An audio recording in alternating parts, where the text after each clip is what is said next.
मित्रों, आखिर स्त्रियों का शमशान घाट जाना वर्जित क्यों माना गया है? तो दोस्तों, बहुत समय पहले की बात है।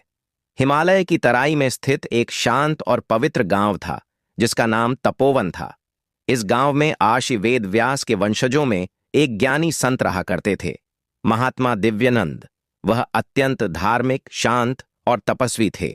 उनके आश्रम में दूर दूर से लोग धर्म का ज्ञान प्राप्त करने आते थे। एक दिन गांव में एक प्रतिष्ठित वृद्ध ब्राह्मण का देहांत हो गया। उनके अंतिम संस्कार के समय उनकी पुत्री सौम्या भी वहां उपस्थित होना चाहती थी। सौम्या अत्यंत विदुषी, जिज्ञासु और धर्मशास्त्रों की झांता थी। उसने बचपन से महात्मा दिव्यानंद के सत्संग में समय बिताया था और अब वह पूछना चाहती थी। गुरुदेव, सौम्या ने नतमस्तक होकर कहा, जब आत्मा अमर है और शरीर पंचतत्व में विलीन हो जाता है, तो स्त्रियों को शमशान घाट जाने से क्यों रोका जाता है? क्या स्त्रियां पवित्रता से हीन हैं? महात्मा दिव्यानंद मुस्कुराए और बोले, बेटी, यह नियम अपवित्रता या हीनता के कारण नहीं, बल्कि स्त्रियों की प्रकृति की रक्षा के लिए बना है।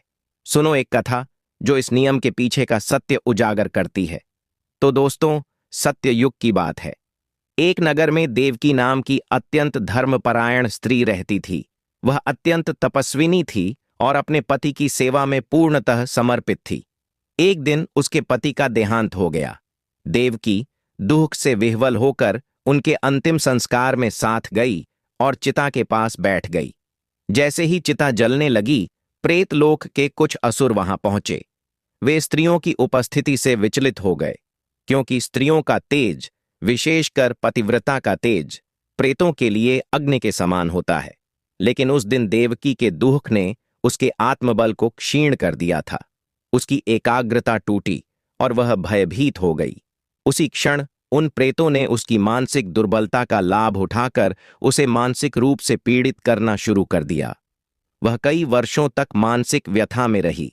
जब आर्षि अगस्त्य ने ध्यान लगाकर उसकी दशा जानी, तो उन्होंने उसे शुद्ध साधना, जप और मंत्रों के द्वारा पुनः आत्मबल प्रदान किया और कहा, स्त्रियां भावुक होती हैं। उनकी करुणा और संवेदना इतनी प्रबल होती है कि शमशान जैसी उग्र और तामसिक ऊर्जा वाली जगहें उन्हें हानि पहुंचा सकती है। महात्मा दिव्यानंद ने सौम्या से कहा, बेटी, स्त्रियां सृजन की प्रतीक होती हैं। वे जीवन देती हैं। शमशान मृत ऊर्जा का स्थान है, जहां केवल संन्यास, त्याग और शांति से जुड़ी आत्माएं ही सहज रह सकती हैं। वहां की उग्र ऊर्जा भावुक हृदय पर नकारात्मक प्रभाव डाल सकती है। किंतु वे आगे बोले, इसका यह अर्थ नहीं कि स्त्रियां कमजोर हैं, बल्कि उन्हें विशेष सुरक्षा दी गई है। जैसे मंदिर में रजस्वला स्त्री प्रवेश नहीं करती, वैसे ही शमशान में उनकी उपस्थिति सीमित है। यह नियम धर्म और ऊर्जा विज्ञान दोनों से जुड़ा है। सौम्या ने श्रद्धा से सिर झुकाया। उसे अपने प्रश्न का उत्तर मिल गया था। यह कोई लिंग भेद नहीं था, बल्कि प्रकृति की मर्यादा थी। तभी से उसने गांव की अन्य कन्याओं को भी यह ज्ञान देना शुरू किया कि धर्म के नियम केवल सामाजिक नहीं, आध्यात्मिक और ऊर्जा संतुलन से जुड़े होते हैं।